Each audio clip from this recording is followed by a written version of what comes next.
إِنَّ لَكَ أَن لَا تَجُوعَ فِيهَا وَلَا تَعْرَى. You have the right in this Jannah never to be hungry. لَا تَجُوعَ فِيهَا. You're not going to be hungry in it. وَلَا تَعْرَى. And you don't have to be naked.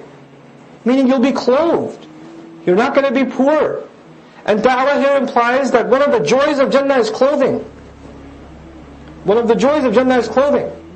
And the sign that he was no longer qualified to be in Jannah, alayhi salam, was what was removed? Clothing was removed. And the sign in this world that there are certain people who just don't want to go to Jannah. They don't wear their clothes.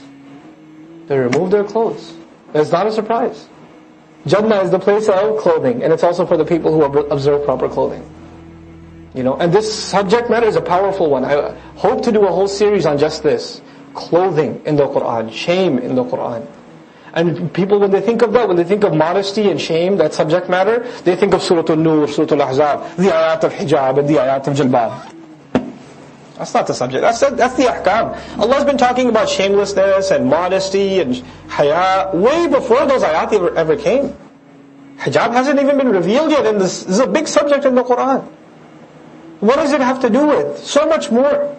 And then those ahkam are there to fortify. But that's not where the conversation began, not in Revelation, and our conversation shouldn't begin with that either. It's a mistake. And that's what people do. Oh, modesty in Islam is going to be a lecture about hijab.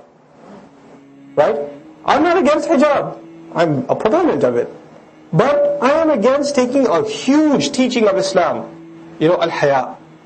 A huge warning in Islam against fahsha, and reducing it to one subject. It's not. It's something way bigger than that. It's a psychological thing. It's a social thing. It's an interaction thing. It's a speech thing. It's something to do with the eyes, something to do with the tongue, something to do with behavior, something to do with how family conducts itself. All of this stuff comes together. And if you don't talk about that, then it's a very empty conversation. How many girls I see at conventions or like youth programs have hijab but don't have haya? There's a bigger problem. Hijab is not haya. Hijab is a means to an end. Just because you made wudu doesn't mean you're going to make salat. Doesn't mean it. So Allah tajua fiha wa la ta'ra. Wa annaka la tadma'u fiha. And you're not going to be thirsty in it. Wa la tadha. And you're not going to have to sacrifice in it. فَوَسْوَسَ إِلَيْهِ الشَّيْطَانِ. Then shaitan whispered to him multiple times. He kept going at him. قَالَ يَا آدَمْ. He said, Adam, هَلْ أَدُلُّكَ عَلَى شَجَرَةِ الْخُلْدِ.